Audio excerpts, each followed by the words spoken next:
It is Friday, January 23rd. The markets in New York are open, and our big number this morning, $6.57 billion.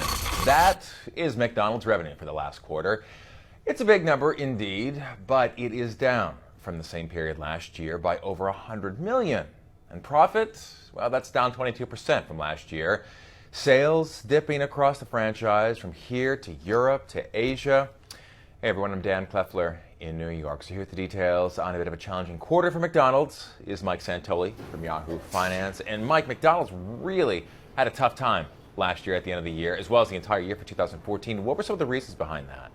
Yeah, I mean, they really do face some very long-term challenges. It really wasn't just a blip about this quarter or even 2014. This is the 7th consecutive quarter that McDonald's has missed on revenue forecasts. So the big problem is obviously less traffic in the stores, less customer interest in exactly what McDonald's has to offer, which is seen as a very generic, low-priced fast food option. Rest of the world not growing very well, and they now face a stronger U.S. dollar, so their big business in Europe and Asia all of a sudden is challenged because you translate that back into U.S. dollar profits, it doesn't look as good. So all those things have been challenges for McDonald's. They haven't really fashioned much of a strategy to attack those difficulties, at least in a way that's persuaded Wall Street that they figured it out.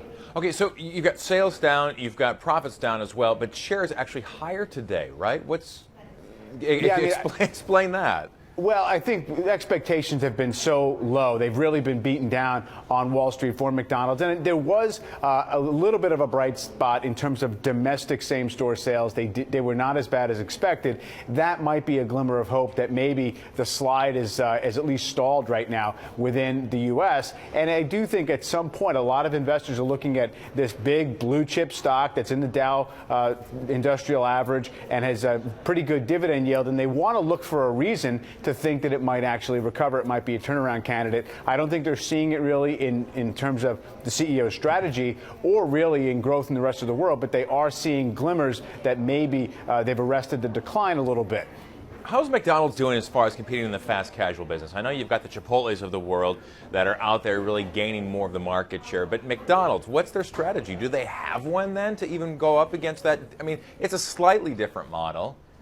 Well, it's actually kind of radically different if you consider that, you know, the Chipotle average sales ticket is twice what it is at McDonald's. McDonald's is basically, you know, $5 meals is kind of their bread and butter, so to speak, and their customer base expects that. They expect that kind of cheap value proposition, people going back frequently, whereas at Chipotle or at Shake Shack, which is going to be going public relatively soon, it's a very small chain, but these kind of higher end or slightly better burger chains, as they call them, are definitely getting more market share. It's not really eating into a huge percentage of McDonald's business, but at the margins, I do think there's a sense out there that, you know, McDonald's has less healthy food, it's a less interesting experience, and you know, on the business front, McDonald's has a tough time because, of course, minimum wage is being increased in a lot of states, and they are very much exposed to having higher labor costs. Okay, so if we talk about internationally then, I mean, sales were hit badly in Asia because of that meat scandal.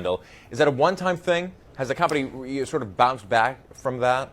It's a one-time thing until the next one. So, yes, it's a one-time thing in the sense that this is not, that particular episode isn't going to carry over into 2015 in a big way. But I do think they have had persistent problems, or at least recurring problems, not just McDonald's.